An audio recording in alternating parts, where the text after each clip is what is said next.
नमस्कार साथियों, स्वागत है आप सबका विजडम पॉइंट पे। आज है 9 मई। एक करंट अफेयर का सेशन है। अगर आप SSC railway UP triple SC की तैयारी करते हैं तो आप बिल्कुल ठीक जगह पे हैं। इसके अतिरिक्त यदि आप देश दुनिया की जानकारी रखना चाहते हैं तो भी हमारे चैनल विजडम पॉइंट को सब्सक्राइब कर लीजिए। इस चैनल के माध्यम से जो भी देश दुनिया की नई जानकारी होगी वो आप तक पहुँचाई जाएगी। चलिए साथियों, आज का सेशन शुरू करते हैं। आज का पहला क्वेश्चन है, अभी आंध्र प्रदेश के विशाखापट्टनम में किस गैस के रिसाव के कारण एक बड़ा हादसा हुआ है। साथियों, इस क्वेश्चन का ए ऑप्शन से है स्टायरीन। अभी हुआ क्या कि आंध्र प्रदेश के एक विशाखापट्टनम में स्टायरीन गैस के रिसाव के कारण एक बहुत बड़ा हादसा हुआ है। अब साथियों, थोड़ा सा इसको सरल भाषा में समझिए कि क्या है, कैसे हुआ। साथियों, विशाखापट्टनम में एक कंपनी है जिसका नाम है एलजी पॉलीमर्स प्राइवेट लिमिटेड, जो कि एलजी का प्रोडक्ट बनाने का काम करती है। जैसे एलजी का फ्रिज हो गया, एलजी का टीवी हो गया, तो ये सब इसी कंपनी के द्वारा बनाया जाता है। ये साथियों साउथ कोरिया की कंपनी है और ये पॉलीमर नाम की प्लास्टिक भी बनाने का काम करती है। पॉलीमर क्या होता है कि जैसे कि जो थर्माकोल का आप प्लेट वगैरह लेते होंगे या जैसे टीवी उवी खरीदते हैं तो उसमें सफ़ेद रंग का एक गत्ता की तरह लगा रहता है जिससे हमारा टीवी फ्रिज जो भी हो टूटे ना, तो वो भी ये कंपनी बनाती है। अब साथियों, हुआ क्या कि स्टायरिंग गैस जो है वो यहीं पे रिसाव हुआ है इसी कंपनी में। अब स्टायरिंग गैस के बारे में थोड़ा सा जानिए। स्टायरिंग गैस जो होता है ये बेंजीन से ही बनता है और ये गैस जो होता है बहुत जहरीली और गंधहीन गैस होती है। ये जो जहरीली के साथ साथ गंधहीन होती है, इसका हमको कहीं अगर रिसने लगे तो हमको पता नहीं चलता, क्योंकि इसका कोई महक नहीं होता, गंध नहीं होता इसमें, इस गैस में। तो ये गैस क्या करती है कि जैसे कि हमारे अंदर चली जाए तो हमारे शरीर के तंत्रिका तंत्र को नुकसान पहुंचाती है। इससे क्या होता है कि जैसे आंखों में जलन होने लगती है, उल्टी होने लगती है, बेहोशी या चक्कर भी आने लगता है, और अंत में आदमी की मृत्यु तक ही इस गैस के माध्यम से हो सकती है।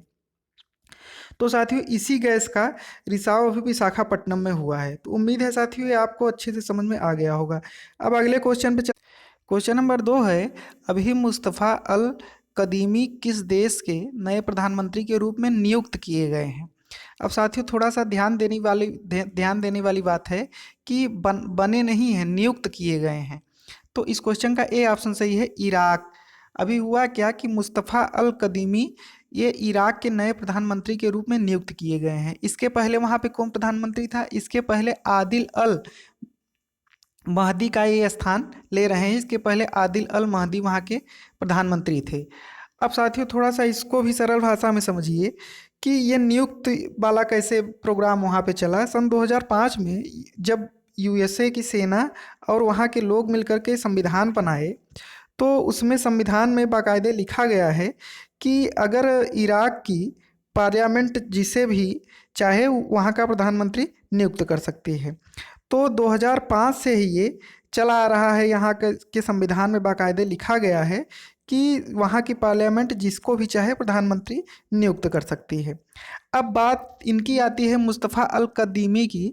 तो ये एक जर्नलिस्ट थे और इन्हीं को अभी वहाँ का प्रधानमंत्री के रूप में नियुक्त किया गया है। अब बात इराक की आती है, तो इराक की राजधानी बगदाद है, मुद्रा वहाँ पे दिनार चलता है और राष्ट्रपति वहाँ के बरहाम सालीह जी हैं।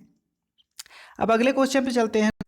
क्वेश्चन नंबर 3 है, अभी केंद्र सरकार ने विदेश में फंसे भारतीय नागरिकों को वापस लाने के लिए किस मिशन की शुरुआत की है। तो इस क्वेश्चन का बी ऑप्शन सही है, वंदे भारत मिशन। साथियों, जैसा कि मैंने पिछले वीडियो में बताया था कि एक समुद्र सेतु नाम से एक अभियान मिशन चलाया गया था भारत सरकार द्वारा। तो उसमें क्या हो रहा था, जो भी हमारे पानी के लड़ाकू विमान थे उनसे जो मालदीव में फंसे हमारे नागरिक हैं उनको लाया जा रहा था। अब ये दूसरा मिशन है, वंदे भारत मिशन। इस मिशन के तहत क्या होगा कि जो 14,800 लोग हमारे नागरिक जो विदेश में फंसे हुए हैं, तो उनको अब एयर इंडिया द्वारा लाया जाएगा। अब एयर इंडिया द्वारा लाया जाएगा तो ये भी हो सकता है कि उनको कोरोना हुआ हो विदेश में, वो आए अपने भारत में भी फैलाएं कोरोना। लेकिन ऐसा नहीं होगा। ऐसा क्यों नहीं होगा, थोड़ा सा समझिए इसको। जब हम लोग जाएंगे यहाँ से, जो भी विमान जाएगा लेने, तो जो भी आदमी आएगा तो उसकी बाकायदे पूरी चेकिंग होगी। अगर उसका रिजल्ट पॉजिटिव आता है, कोरोना पॉजिटिव आता है, तो उनको वहीं पे 14 दिन के लिए क्वारंटीन रखा जाएगा। और अगर उनका रिजल्ट निगेटिव आता है तब उनको ले आया जाएगा देश में अपने, और देश में लाने के बाद जो है वो उनको फिर भी 14 दिन, रिजल्ट भले ही निगेटिव आया हो लेकिन फिर भी 14 दिन उनको क्वारंटीन भारत देश में रखा जाएगा। उसके बाद उनके मोबाइल में आरोग्य सेतु ऐप डाउनलोड करना अनिवार्य होगा और 14 दिन क्वारंटीन बिताने के बाद सरकार की देख रेख में ये बिताएंगे 14 दिन, और ये बिताने के बाद अपने घर पे जाएंगे। और आरोग्य सेतु ऐप खास कर डाउनलोड करना बेहद ज़रूरी है उनको। अब साथियों बात ये भी उठ रही है कि अब भारत सरकार जो है वो गरीबों के लिए तो कुछ नहीं कर रही लेकिन अमीरों के लिए विदेश में विमान भेज रही है। तो ऐसा नहीं है साथियों, ये जितने भी लोग आ रहे हैं ये बाकायदे अपना टिकट का पैसा देंगे, अपने पैसे से आएंगे यहाँ अपने देश में। ऐसा नहीं है कि ये इनके लिए सरकार व्यवस्था कर रही है, सरकार कोई व्यवस्था नहीं कर रही है, अपने पैसे से आएंगे। सब लिस्ट बनी है कि किसका कितना किराया, कौन यूएसए से आ रहा है तो उसका 50,000 लगेगा, जो और भी अन्य देश हैं जो भी जहाँ से आ रहा है वो अपना बाकायदे किराए का टिकट का जो पैसा होगा वो दे करके ही देश में आएगा। अब बाकी गरीबों के लिए भी स्पेशल ट्रेनें चलाई जा रही हैं भारत सरकार द्वारा, जो भी गरीब जहाँ पे हैं वो भी अपने घर तक इस समय पहुंच रहे हैं। तो उम्मीद है साथियों ये सारे क्वेश्चन आपको अच्छे समझ में आ गए होंगे और अब अगले क्वेश्चन पे चलते हैं। क्वेश्चन नंबर 4 हमारा है, अभी किस राज्य की सरकार द्वारा scholarship.gov.in पोर्टल की शुरुआत की गई है? इस क्वेश्चन का ए ऑप्शन सही है, त्रिपुरा। साथियों त्रिपुरा सरकार द्वारा अभी scholarship.gov.in पोर्टल की शुरुआत की गई है। अब इस पोर्टल के माध्यम से क्या होगा कि इस पोर्टल के माध्यम से स्मार्टफोन एक अनुदान के रूप में दिया जाएगा। तो वो जो भी कॉलेज में या विश्वविद्यालय के आखिरी वर्ष में छात्र पढ़ रहे हैं तो उनको 5,000 रुपये की सहायता दिया जा रहा है। 5,000 की सहायता क्यों दिया जा रहा है? स्मार्टफोन खरीदने के लिए। अब बात त्रिपुरा की है तो त्रिपुरा की राजधानी अगरतला है, मुख्यमंत्री वहाँ की बिप्लब कुमार देव जी हैं और राज्यपाल वहाँ के रमेश बैस हैं। अब अगले क्वेश्चन पे चलते हैं। क्वेश्चन नंबर 5 है, अभी संसद की लोक लेखा समिति PAC के नए अध्यक्ष के रूप में किसे नियुक्त किया गया है? साथियों इस क्वेश्चन का सी ऑप्शन सही है, अधीर रंजन चौधरी। अब साथियों बात उठती है कि अधीर रंजन चौधरी तो ये तो कांग्रेस के नेता हैं, लेकिन इनको क्यों PAC का अध्यक्ष के रूप में चयन किया जा रहा है? तो आपको बताना चाहते हैं कि ये 1967 से सिस्टम चला आ रहा है कि जो भी PAC का अध्यक्ष होगा, लोक लेखा समिति का जो भी अध्यक्ष होगा वो हमेशा विपक्ष का ही कोई ना कोई होगा। तो ये 1967 का सिस्टम चला रहा है, तो उसी के द्वारा अभी अधीर रंजन चौधरी जो कि कांग्रेस के नेता हैं उनको लोक लेखा समिति का अध्यक्ष नियुक्त किया गया है। अब बात उठता है कि इसको नियुक्त कौन करता है? तो साथियों आपको बताना चाहते हैं कि इसको लोकसभा का जो स्पीकर होता है वो PAC का अध्यक्ष नियुक्त करता है। PAC में साथियों बता दें आपको कि कुल 22 सदस्य होते हैं, जिसमें से कि 15 तो लोकसभा से होंगे और 7 लोग जो होंगे वो राज्यसभा से होते हैं। अब बात उठती है कि PAC का काम क्या होता है? तो साथियों इसके पहले थोड़ा सा CAG के बारे में जानना होगा, कंट्रोल ऑडिट जनरल। ये साथियों CAG क्या करता है कि जो सरकार बजट देती है तो उनको चेक करता है कि सही रूप से खर्च हुआ कि नहीं, इनका बजट जो भी सरकार का था वो सही रूप से खर्च हुआ कि नहीं, कहीं भ्रष्टाचार तो नहीं हुआ। ये सब चेक कौन करता है? CAG करता है। और CAG भेजता है राष्ट्रपति के पास, राष्ट्रपति फिर संसद के पास भेजता है। तो संसद में जो PAC होता है यही पूरा इसको चेक करता है कि CAG की रिपोर्ट सही है कि नहीं। तो अगर ये कहा जाए एक लाइन में तो CAG के कामों की जो भी समीक्षा होती है वो PAC के द्वारा, मतलब लोक लेखा समिति के द्वारा की जाती है। अब जैसा कि पहले भी बता चुके हैं कि 15 सदस्य इसमें से लोकसभा से होंगे और 7 राज्यसभा से, कुल मिला के 22 सदस्य होंगे। और इनका अध्यक्ष कौन होगा? अब चूंकि बहुमत है BJP, NDA गवर्नमेंट इस समय चल रहा है तो NDA की बहुमत है लोकसभा में, राज्यसभा में ठीक ठाक इनका संख्या है। तो अब बात उठती है 22 में तो ज़्यादा से ज़्यादा यही रहेंगे, लेकिन इनका जो चेयरमैन है, जो अध्यक्ष है, वो कोई विपक्ष का होगा। इसलिए अगर किसी भी सरकार का बहुमत है लेकिन वो अपने मनमाना काम नहीं कर सकती, क्योंकि इसका अध्यक्ष जो होगा वो विपक्ष का होगा। ये सिस्टम 1967 से ही चला आ रहा है। अब साथियों अगले क्वेश्चन पे चलते हैं।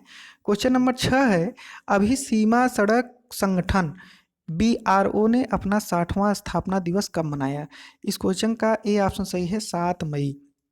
साथियों सीमा सड़क संगठन BRO, बॉर्डर रोड ऑर्गेनाइजेशन क्या होता है कि जो भी हमारे सेना से जुड़े काम होते हैं, कहीं रोड बनाना हुआ, कहीं पुल बनाना हुआ, तो वो बीआरओ करता है। बीआरओ काम करता है, बॉर्डर रोड ऑर्गेनाइजेशन, जिसको हिंदी में सीमा सड़क संगठन कहते हैं। जैसा कि हम लोग जानते होंगे कि हमारे अगल बगल जो भी रोड है ये पीडब्ल्यूडी के द्वारा बनाया जाता है, लेकिन जो सेना से रिलेटेड होगा, सेना से जुड़ा हुआ जो भी रोड होगा, पुल होगा, तो वो बीआरओ के द्वारा बनाया जाता है। तो बीआरओ की स्थापना 7 मई 1960 को हुई थी। तो अब इस समय इनका 60वां स्थापना दिवस अभी 7 मई को मनाया गया है। अब अगले क्वेश्चन नंबर 7 है, अभी किस राज्य के द्वारा 1610 करोड़ रुपए के राहत पैकेज की घोषणा की गई है? इस क्वेश्चन का बी ऑप्शन सही है, कर्नाटक। साथियों, आपको बताना चाहते हैं कि कर्नाटक सरकार द्वारा अपने नागरिकों के लिए 1610 करोड़ रुपए का राहत पैकेज अभी घोषणा किया है। अब बात कर्नाटक की उठती है, तो कर्नाटक की राजधानी बेंगलोर है और मुख्यमंत्री वहाँ के BS येदियुरप्पा हैं और राज्यपाल वहाँ के वजुभाई वाला हैं। अगले क्वेश्चन पे चलते हैं। क्वेश्चन नंबर 8 है, अभी भारत सरकार के द्वारा 250 मीट्रिक टन हाइड्रोक्सी क्लोरोक्वीन कौन से देश को भेजा जा रहा है? इस क्वेश्चन का सी ऑप्शन सही है, मैक्सिको। साथियों, आपको बताना चाहते हैं कि भारत सरकार इस मैक्सिको को 250 मीट्रिक टन हाइड्रोक्सी क्लोरोक्वीन दवा जो है वो भेज रहा है। और आपकी जानकारी के लिए बता दें कि इस समय जो भारत लगभग 85 देशों से ज़्यादा, जो भी देश हैं, 85 से ज़्यादा देशों को ये हाइड्रोक्सी क्लोरोक्वीन या अन्य चिकित्सक सामग्री भेज चुका है। अगले क्वेश्चन पे चलते हैं। क्वेश्चन नंबर 9 हमारा है, अभी विश्व एथलेटिक दिवस कब मनाया गया? इस क्वेश्चन का ए ऑप्शन सही है, 7 मई को। 7 मई को साथियों विश्व एथलेटिक दिवस अभी मनाया गया है। अगले क्वेश्चन पे चलते हैं। क्वेश्चन नंबर 10 हमारा है, अभी IOCL का चेयरमैन किसे नियुक्त किया गया है? साथियों, इस क्वेश्चन का ए ऑप्शन सही है, श्रीकांत माधव वैद्य। साथियों, आपको बताना चाहते हैं कि IOCL इसका पूरा नाम है Indian oil corporation limited. Indian oil corporation limited का चेयरमैन जो है श्रीकांत माधव वैद्य जी को बनाया गया है।